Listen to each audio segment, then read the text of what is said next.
I've been in since 1978, and it's been it's a nice little location in town. I'm lucky. I have this is a dream job for me because I love the history of the town, and there's a lot that I don't think everybody knows. I'm going to hopefully get you up to speed a little bit. It was like a rabbit hole for me, trying to give a base for everybody, and this is only going to be part one. I can only go so far because I got into too many rabbit holes, and too many interesting stories that I really would like to get you a real base and build on the history so you get a good understanding of the history. 1609, very critical because. Excuse me. So in 1609, Champlain came into New France for the king, and he did exploring, and he went on the Lake Champlain. But at the same time, unbeknownst to him, was Henry Hudson. Same year, he came up the Hudson, all the way up to about where Cohoes is today, because of the waterfalls, and realized that's as far as he could go, and he went back. So they were that close. Huh. And if everybody can remember, in 2009, the state celebrated a 400th anniversary of that year. And I have a pin on my hat. 400th pin, you can everybody look at later. So these two people first came, what I like to say, the Atlanteans. And that's people that lived along the Atlantic Ocean. Europe, Western Africa, the eastern part of South America. Oh, is that the screwing me up? Right, and the coast of North America. All these people did interact. Champlain and Columbus and Hudson weren't really the first country. We were interacting, and so. We got 1609, so the next thing I'll bring out, I read this very interesting book by Daniel K. Richard, Facing East from the Indian Country. And he wrote a whole book on their perspective of the Caucasians, the Europeans coming over and landing on the land, and the culture shock, as well as the mass disease that came.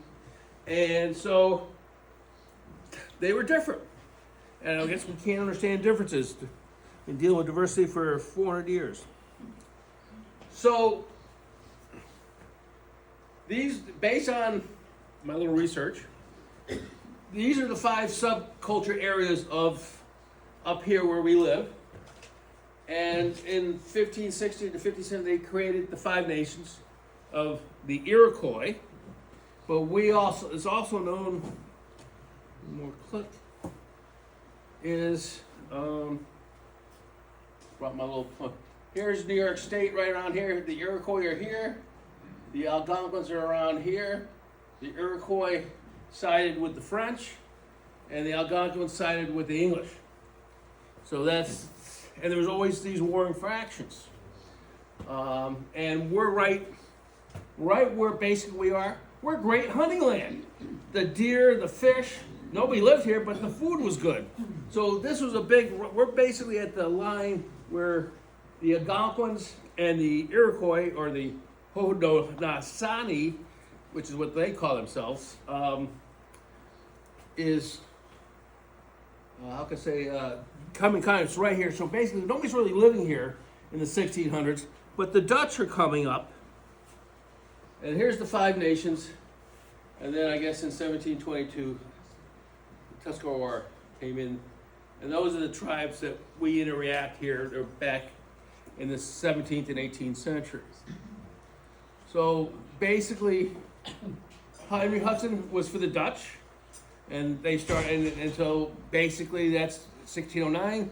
By 1625, 35, Manhattan's starting to get busy. Dutch are coming up to Albany, Schenectady, and we got touched by the Dutch. Schuylerville, or the Schuyler family, they lived in Albany. They were Dutch. They bought land where that house is. That's where The Batten Kill's this way, and the Fishkill.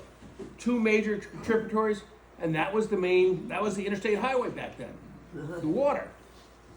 So that's why they built there and did farming there. But Snookhill, which is the town of Moreau, is a Dutch name. So it must have been on a map, and the Dutch were coming here, but they weren't really living here. Okay, we'll pause right here. Any questions? Okay.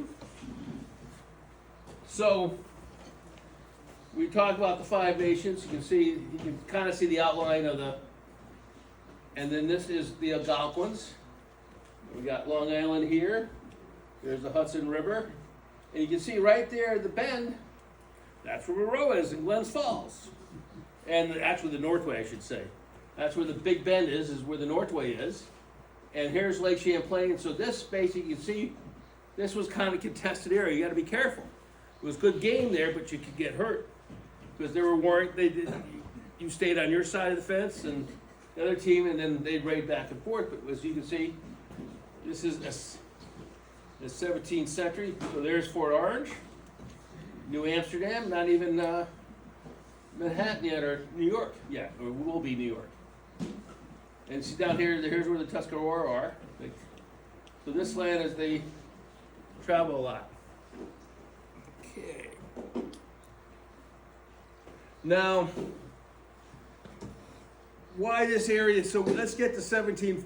This is a modern day map, but it helped really for me to explain the French and Indian War, and really it was a major thing.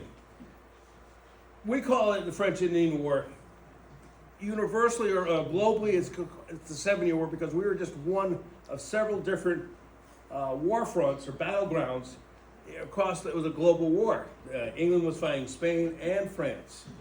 So at the end of from 1757 to 1763, the war, 7-Year was the French and Indian went on. A lot of battles around here. England won, Great Britain won, and now all the people from like New Jersey, Connecticut that were under British rule could come rushing up here. And we know about the Wings family in the 1760s, and we know about the Park family in the 1760s because the British took control here.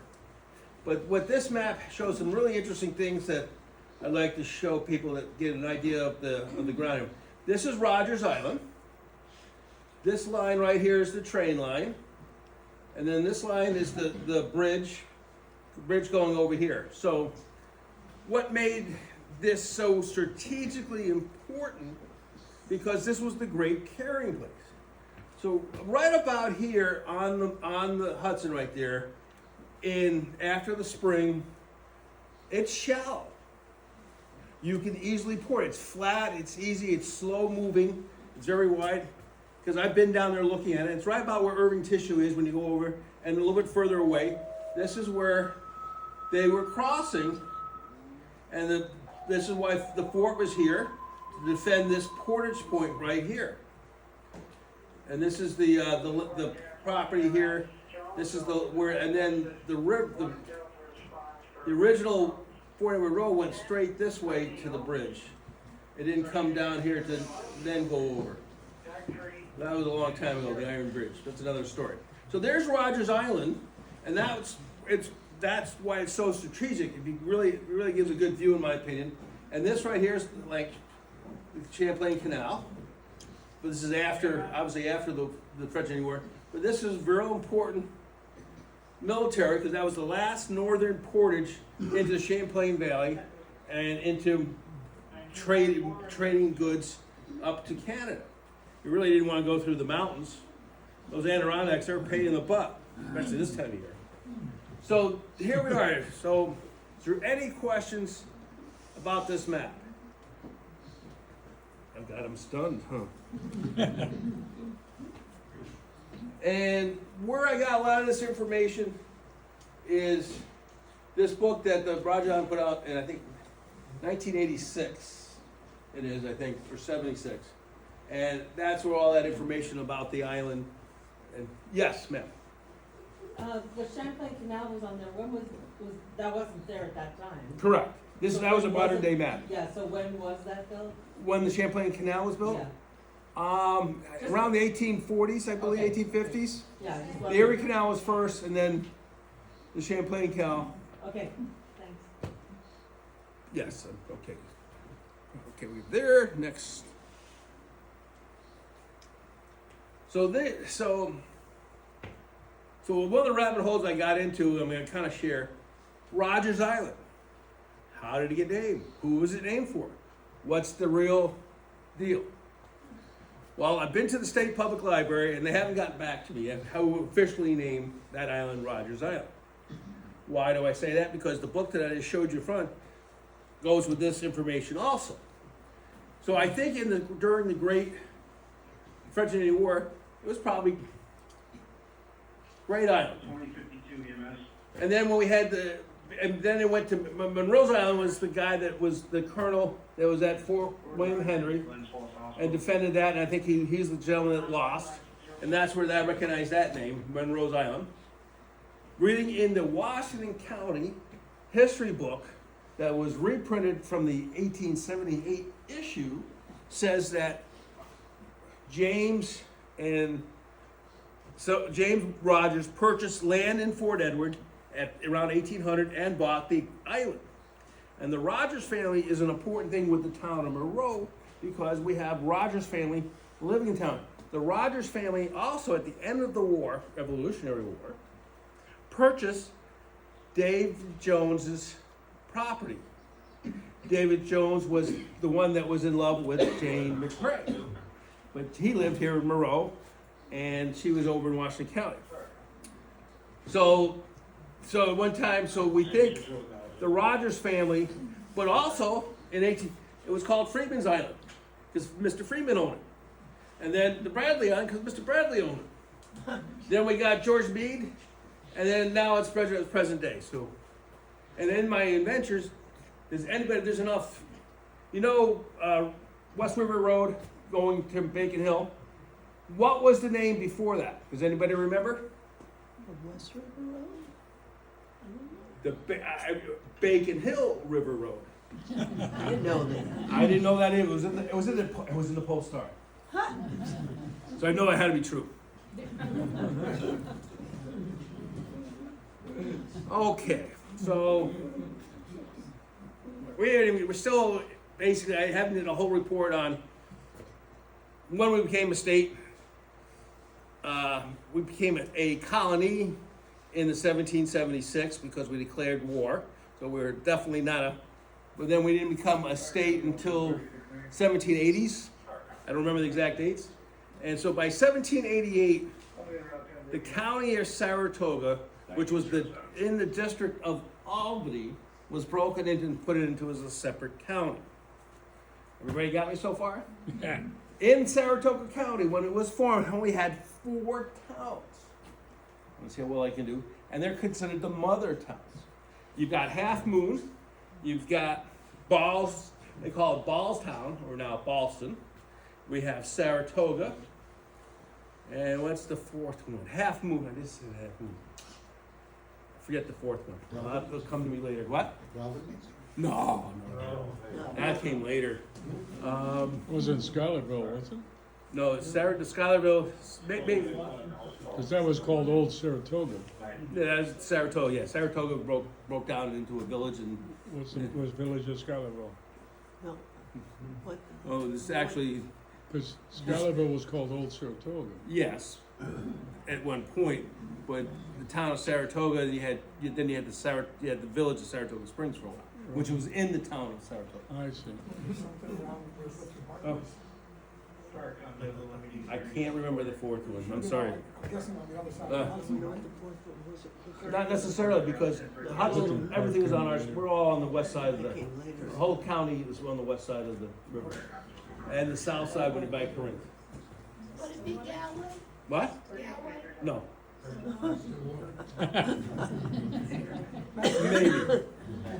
Maybe. Okay, so let's go.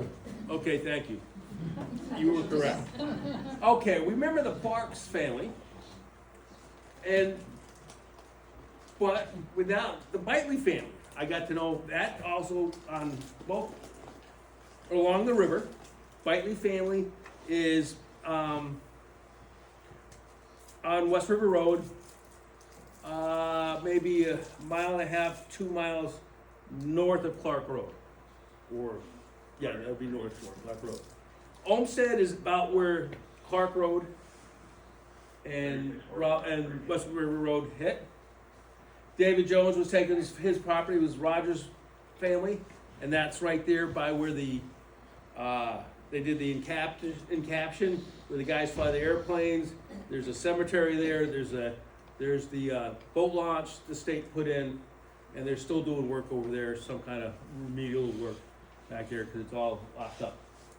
And John McCrae, who lived on our side, he was a patriot. The Tuttle family. Now this is interesting. These three brother-in-laws, married sisters, and they all came up from Connecticut. And Billy J. Clark, he is a famous doctor. We named the corners after him. He came in 1799. He got his training in Greenwich, and because up until that time, we were getting a doctor from Easton. And that's on the other river, and you can imagine how far that is, but we're talking 1790s and that. And then Deacon Shepherd, the Hamilton, Moses Lewis, here we go, General Thomas Rogers. The Rogers family lived in Fort Edward as well in Rogers in Moreau. There was a Rogers family cemetery. I'll do another report and have a bunch of great photos of the grave sites and stuff. Because one of my hobbies is gravestone preservation. So I've been to all the cemeteries in Moreau and done some work here and there. So, any questions? Okay, gonna go again. Gonna take a sip of water here. Finally, 1805. That's the creation of the town. We came out of Northumberland at that point. Okay. So, well, Mr. Scoville, so this information here that I've got here, I'll digress a little bit. In 1876, we had centennial fever. Oh, okay. So the counties put history books out from the history, and so Washington County, the state sponsored the money. Washington County and Saratoga published their books in 1878, and then near the bicentennial year, they reprinted them. So you could have the old copy or the newer copy. I have the newer copy. I don't touch the old crap. And these names, this is where these names come from. And these are the names of the people that lived in Moreau at the beginning of the time. And Thomas Rogers, who's General Rogers, who got David Jones's property, and the family, one of his uncles bought Rogers Island back in 1800. Amos Harley comes up. The Holleys are big with the Congregational Church. And the other interesting, because I've lived here a long time, the Potter family. There's been Potters here that's older than the Sweets. Well, and the Parks left, so they don't count anymore. So, Holly's there, okay. Okay, now, once again, this is the early part. This is not present day. The Baptist Church set up school here about 1794, but in reality, the Quakers were here, and the Quakers were where the Big Bend Preserve is, where Dave and I live. They had a community along there. There was a church, there's a cemetery. And there's a cemetery, there was a bunch of people. So we got the Baptist Church in 1794. They were the church where they have the Eagles Club. I don't know where, maybe they had this kept rebuilding on that piece of property. And then eventually they're out by Fernwood and Route 9 there. Congressional, this is fascinating. because when I was researching and finding out about the River Church, first I saw this things in history. This is a few years ago. River Church.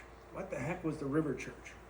Well, as I read enough, the Congregational Church, the Hollies, and Amos Holly is the name that is a deacon and led.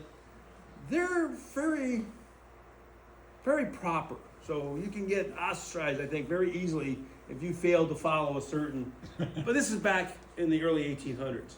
And what happened, and they had some contention. So by the early 1800s, the Reynolds family, they're a little late. They're around 1800. They're not one of the, the 1760s, 1770s people. They came after the war when things were safer. And I should make fun of that, but no. And so the Reynolds set up shop, and the River Church would go back and forth. Sometimes the congregation would go to the tavern, and then they'd come back down to the River Church. Now, to digress even a little deeper, the River Church, we know where that church was because when they decommissioned the church around the 1850s, they dismantled it and used the lumber to build the schoolhouse. That's on the location where the schoolhouse was on West River Road by 197. That's the same place where the church was, which is near Moreau Station. I'll pop up later. Reynolds Quakers, yeah, and they meet, and they've been there since 1870, and fascinating. Okay, any questions about? Yeah, just, you mentioned something named Potter. Yes. That's connected to Potter's Point now, along the Hudson. Where's Potter's Point located? Near the Big Bend area, a little bit. That might be. I honestly don't know. I've never did not know that. I learned something new today. Thank you. So I don't know that answer. Did the Dutch have any churches up here? Up in this area? No, they weren't. They didn't get this far. They got as far as Albany and Schenectady. Yeah. And then by then they lost control in the 1650s when New Hampshire became New York, and then even though the Dutch had established themselves, as long as you were paying taxes and trading, they were happy, I guess. Because there used to be a church here in Danforth. Danforth, Yeah, Dutch Reform. and then Yep. there was a Yep. Oh yeah, vacant. Dutch Reform came up this way. Yeah, Yeah. and that was after the war. Yeah, not in Moreau though. Not that I'm aware of. This would be kind of close. The Congregational Church would be kind of. Yeah, they're I mean, close. I would say they're strict. I would say the word strict, but I might be wrong. Yeah. That's a good word for it. Schools. As I was finishing up putting the finishing touches this afternoon, I got into, well, I should talk a little about schools. It first started out with the Common School Act, and then by 1813 the town had 6 districts, and we eventually, basically, the schools slowly changed over time. Basically, they started out 5 to 15, some basic, 6 basics: writing, reading, arithmetic, geography. I got 4. There's 2 more. And I don't think maybe history and maybe I don't know. That's writing, reading, writing, arithmetic. Okay. So basically, and then as things changed, the smaller schools struggled, and the bigger communities grew bigger because they could have more tax money. So we had a bunch of one-house schoolhouses in the area. Now we're going to go to. Let's see if I go to the next thing. There we go. All right. There was 12. Now what I wrote down today is just by my memory. So one that affects Moreau Lake State Park is where the maintenance shack is. When you're going down there, where the land is, there's a lot right past that, and that's where the school. You look at a tax map, you'll see it, and the school district still owns that lot of land. And doing some studies around early 1900s, because I was doing the brick house that's across the street from the Moreau Lake State Park. About 1879, 1870s, is what I found about that and the family. So West River Road is the one I was talking about by Moreau Station, which is we'll get to Hamlets yet. And Old Saratoga is one we were just talking about, the school. It was called Fernwood. I could do a whole 30 minutes on Fernwood. That's one of my...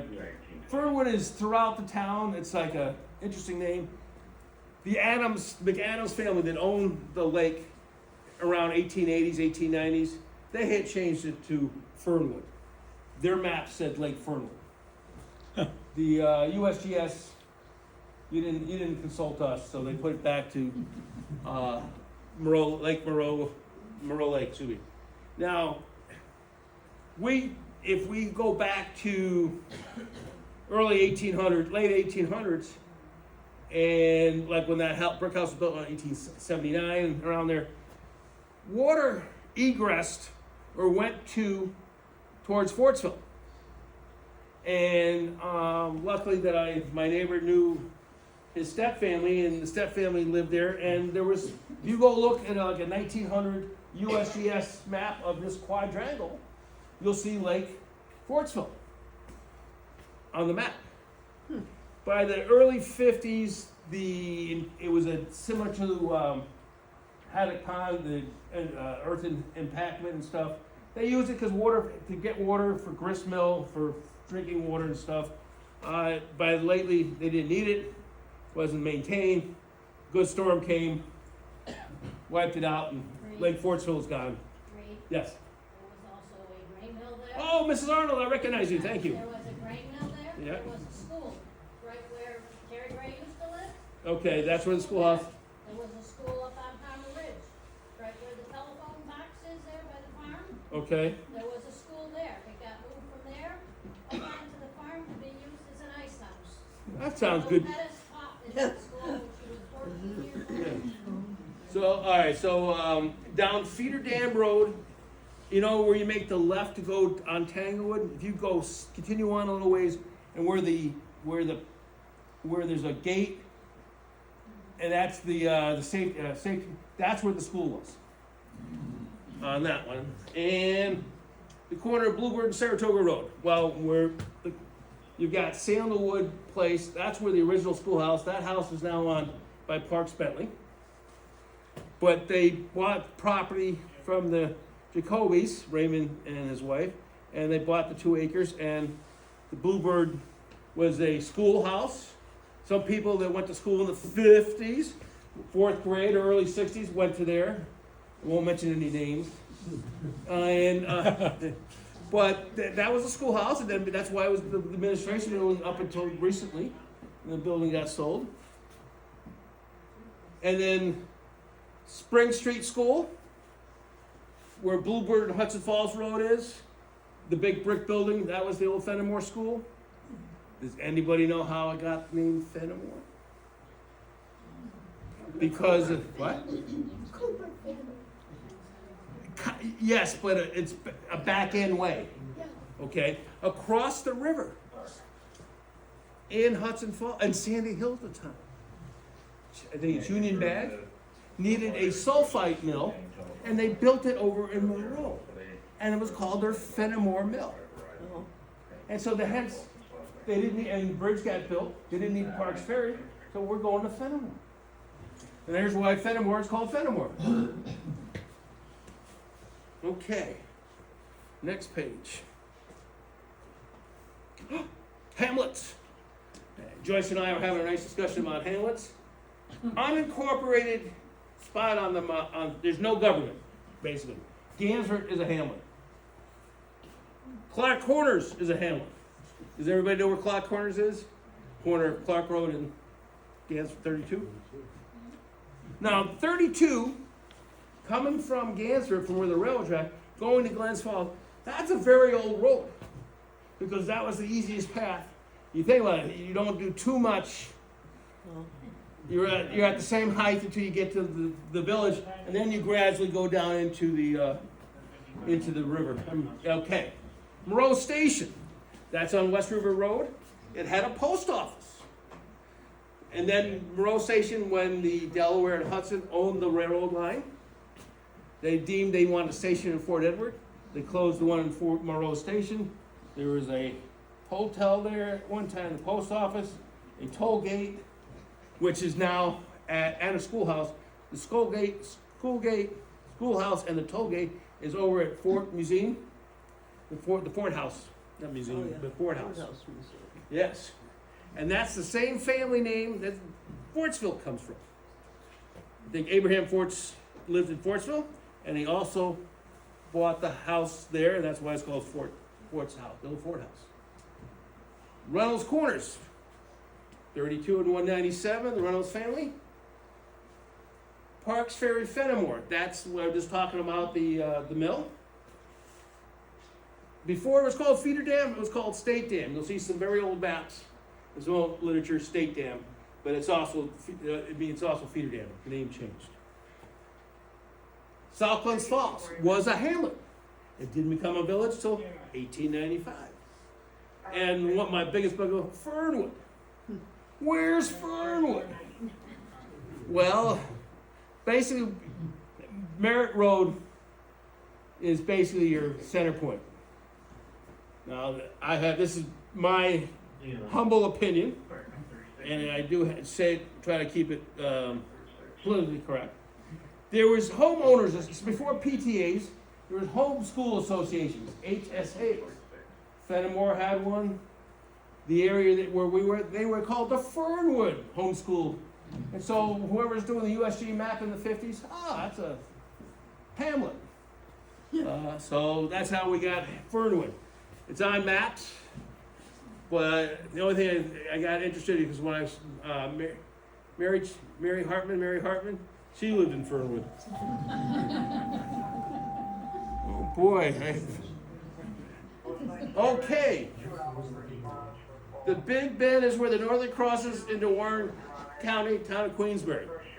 And that's where the communities, there was a ferry at one time. The Quakers kept settling around that area, and my neighbor and I walked by Whipple Creek a lot.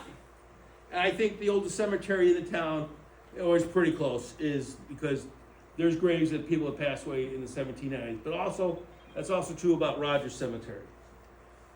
Let's see what else? A few more. Okay. 1808, Dr. Billy Clark was not happy, and him and some other people created the Union Temperate Society of Moreau and Northumberland, the very first temperate society in the world. We made the map. And they were at Monty Tavern. So I'm a beer drinker. I've been involved in home brewing, beer making. So I'm going to say they were more against spirits than the low alcohol beer and things. But I'm not sure. Or no abstinence. Okay. Here's a list of some of the early cemeteries. The Big Bend or the Quaker is down on Old Bend Road, near where I live. Rogers Cemetery is by the boat launch off County Route 29 or West River Road. The Park Cemetery is down off of on Ferry Boulevard or the back way to Fellow Boulevard, all the way that you can get to that. Olmsted is basically where Clark Road hits 190, hits West River Road. Cars on Old Saratoga Road. Sweet is actually in part of the Moreau Lake State Park, that little corner. If you go real close, you'll see they forgot one stone. I haven't figured out where they moved it, but they reinterred the gravestones somewhere. None of the Sweet family knows, and I haven't found a newspaper that was saying they got moved. But they did the research, the state was very thorough, and they missed one stone, so her name is Amanda, she's 10 years old, and I think she died in 1865. Okay, and then Sweet, that's Sweet, and then Bitely is on West River Road. So Olmsted, Rogers, and Rogers, Bitely, and Olmsted are all on West River Road. Were these basically family cemeteries? Basically, I mean, Big Bend was a community. I'd say this was a community. Rogers and Parks was family. Olmsted started out as a community, and because you didn't have to go far, and Bitely, these had other names and stuff. I think as the Bitleys left and also people left. Carr, there's actually an American Revolutionary War veteran that's in that cemetery.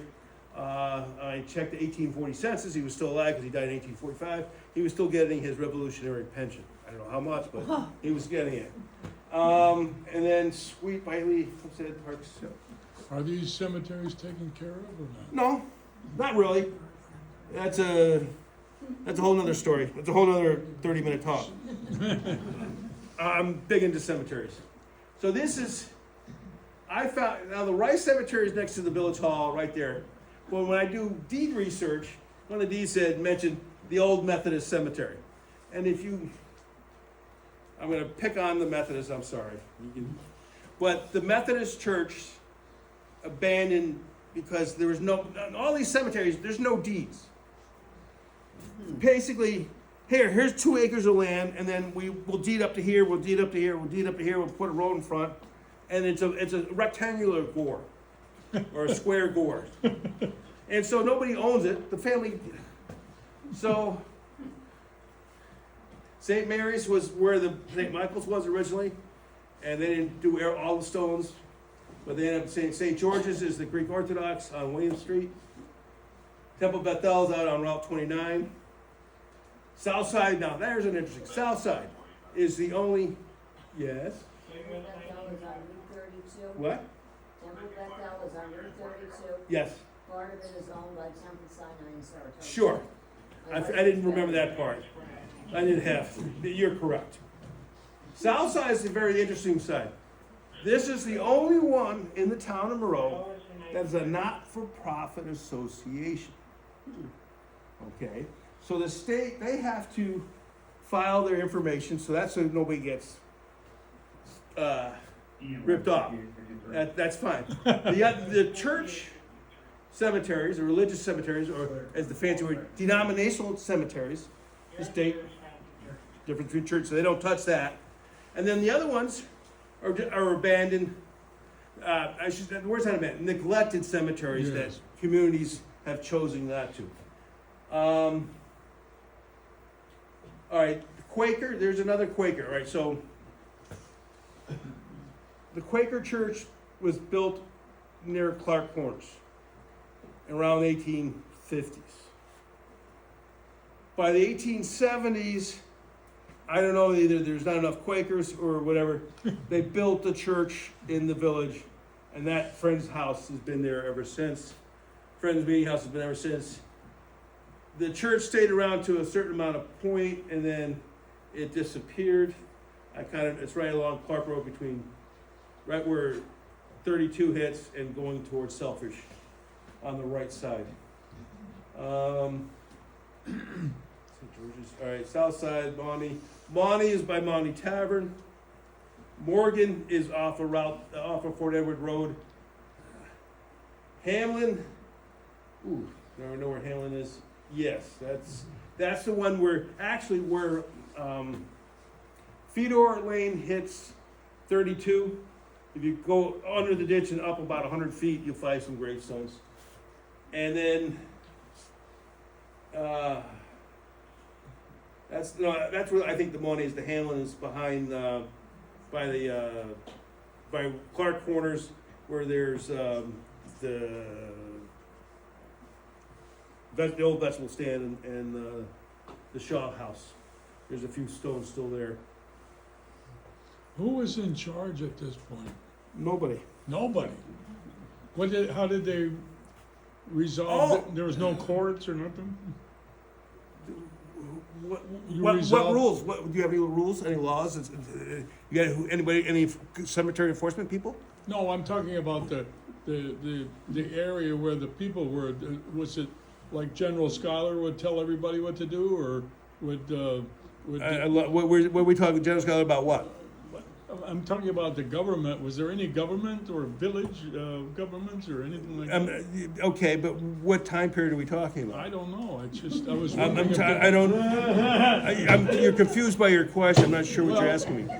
is there any like structure in the where the people lived? I mean, any kind of You mean talking about, are we talking hamlets or cemeteries? whatever, or government? Was there Let any him go governments on. at all? Let him Yeah, go the on. town of Moreau. There was a town. New York State government, county government, town government. There was. These are single Stop asking grave questions. places. I've been to one, haven't found the stone, the other, I don't think I found Barrett, or it's the other way around. Rue Bottoms on Spire Falls Road as you're going to, he's looking over Mud Pond. And Morgan, if I think wrote that a second time, that's on Fort Edward Road. Whatever, we're almost done.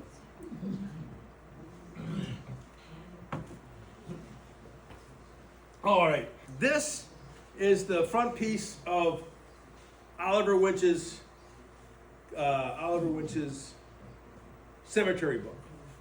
He copied all the information from Durkee, who in 1876, when we had the centennial, he went around to all the cemeteries and recorded him and somebody else recorded all the gravestones. And we have that record, 1876. So Mr. Winch, who was lived to about 106, 109, some crazy thing, he kept busy. So these are fairly accurate. This is all the cemetery. So here's where Carr is. Let's see. Oh, there's where Sweet is on Mountain Road, and it's basically where Spire Falls. See, this is Spire Falls. Didn't kind of curve here. It was at T's here. There's Rue Bottom going over the mountain. This part of the mountain, this part of the road wasn't built until 1905. Here's how they used to go when they built Spire Falls. They didn't go over the mountain. That road there, they didn't go over the mountain. They went all the way down here, along here, to Spire Falls, which is probably right about here. I like this map because it kind of gets things right here. So here's basically where Mott Road is. Here's Clark Road. Here's where the Homestead is and the family. Side of Quaker Church, which is Clark Road in 32. Looks like Selfridge Road right here. Moreau Station. Bancroft, Bartlett. I haven't found Barrett's yet. That one and the Quaker Church. All the other graveyards I've been to. Here's South Side. Here's the bridge.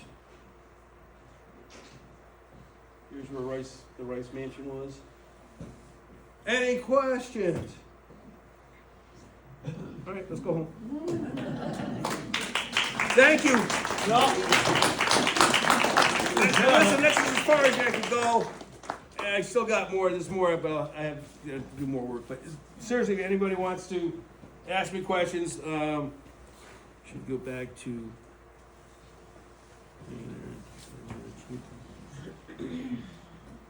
I just want to thank everybody for coming out tonight. It's great to see everybody. I know it's not the best of weather. HistorianTownofMoreau.org. So, thank you, Reed, for My coming. pleasure.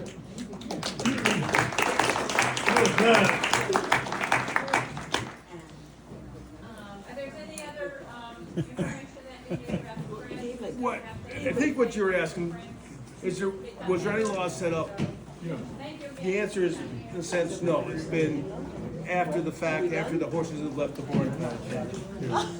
Sure, yeah. They started having this nonprofit